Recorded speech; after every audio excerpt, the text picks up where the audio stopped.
Hey guys, ETN10 here from Sunbros, and today I am super excited to be bringing you guys a brand new series from the Sunbros channel called How to Play Arena of Valor. This is going to be a beginner's guide that breaks down all the steps to playing Arena of Valor and learning the game into 4 categories: who, where, what, how. Part 1 is going to be who. We're going to take an in-depth look at all the different hero roles and jobs in Arena of Valor to help you decide which kind of hero is best for you. We're going to discuss roles and what their job is on the team, pros and cons to those roles, and the playstyles and personality types of those roles to help you decide which roles you want to play. To further assist you in deciding which heroes to play in each role, we're going to be simultaneously releasing a top 5 best and top 5 worst for each role in the game, so that you can get a really good idea of who is strong and who is not in each role to help you decide which heroes are going to be best for you to play. Now, without further ado, let's talk about our first who, mages. A mage's job in a team fight, first of all, is to provide magic damage.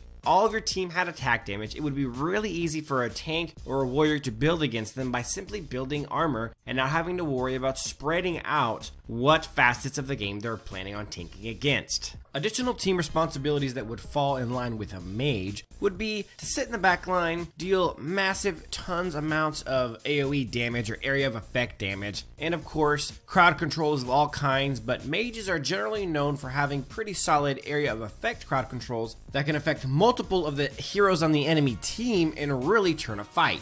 Next, we're going to be talking about pros and cons of playing a mage that may or may not be deal breakers for you. We'll start with the pros. Pro number 1 is that mages do massive damage. Because of their ability to damage more than one hero at a time with their big time area of effect damage or AoE damage, mages' capacity for high damage output is really good. Pro number 2, mages tend to have really great crowd control. Whether you're talking about slows, knockups, freezes, stuns, or even knockbacks, mages have it all. And better yet, most mages can execute these crowd control effects on more than one enemy hero at a time. As you can tell by the first 2 pros, mages are unique in the fact that not only do they provide your team with elite damage, but they also help set up kills for other people in the team with their amazing area of effect crowd controls. And pro number 3 for mages is that they add a lot of damage balance to your team. Again, if your team took nothing but attack damage heroes, playing against them as a tank or really any hero would be really easy to do. The damage balance that a good mage can provide by adding plenty of magic damage, it's not only very helpful, but it's really a must. Next, we're going to be talking about cons. If some of these things are things that you don't want to deal with, then you might want to consider just crossing out mages now. Con number 1, mages are very squishy. Let's be honest about it, they're easy to kill. If a marksman or an assassin gets a hold of them, it's going to be a very bad day for that mage. They're going to get bursted down or killed very quickly. And it doesn't help the fact that con number 2 is that most mages tend to have really bad mobility. They don't tend to have very many dashes or rolls or anything that helps them get in and out of combat successfully. Some of them might have some abilities that give them some movement speed, but generally it's not enough to help them escape the wrath of somebody like a Wukong or a Violet or somebody that's really trying to pounce on them who's got a lot of damage. And con number 3 is that most mages are very frontline reliant, which means that they rely on their tank and or off tank to crowd control, distract, and disrupt the enemy team so that those burst heroes like Wukong and Violet and etc. don't get to jump on them and finish them off before they get a chance to do all of their incredible damage and crowd control. And lastly, we're going to be discussing the personality traits and the play style of mages to make sure that they are a complement or a fit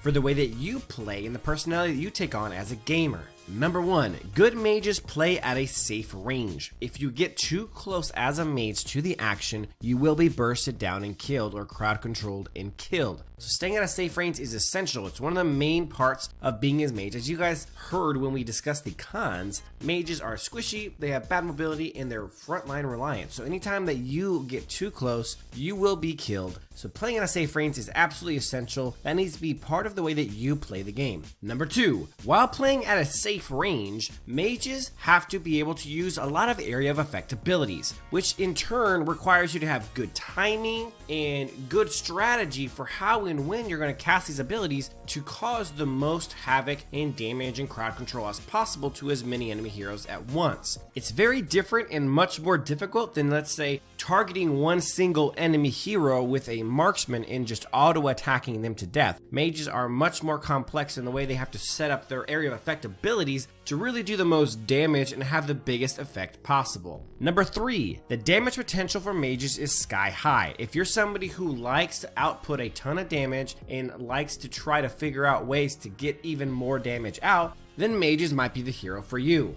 Number 4, mages have to maintain a constant state of defensive awareness. What that means is being always aware on your map where the enemy heroes are, because like we talked about, mages needing to stay at a safe range because they're squishy, they have bad mobility, and they're frontline reliant. Mages have to be aware of where all the people in every lane are, including the jungler, so they don't get snuck up on and ganked and killed. So if you're not aware of where the heroes bot lane are, that's a time when you as a mage are going to want to take a step back and make sure that you don't get snuck up on and killed while you're just trying to farm your lane and push to knock down tower. Number 5, mages tend to not have any control of what's going on in the fight. All that mages can do is do the best they can as far as damage and crowd control is in what's happening. The people who control the fight and are really pushing things around and manipulating what's going on in the battlefield are generally the tanks and off tanks, and sometimes assassins if they get really tricky. Mages are really just hanging out in a safe range backline, doing as much as they can with what they have. And last but not least, mages are not very beginner friendly. Because they're so squishy and positioning is such an important factor for them, as well as being aware of the map and where all enemy heroes are at for their own protection so they don't get picked off and killed, on top of the fact that what you'll learn from our top 5 best and top 5 worst videos of mages is that the top 5 best, most of them don't come free with Road to Glory. You have to save up money to buy them. Mages just aren't very beginner friendly, and that's something that if you are not sure off the bat you want to play, if from this video you're not positive you want to play them, I would look at starting with something else and working your way into mages. But guys, that is it for this video. I hope you guys enjoyed it. I hope this helped you understand more about mages, who they are,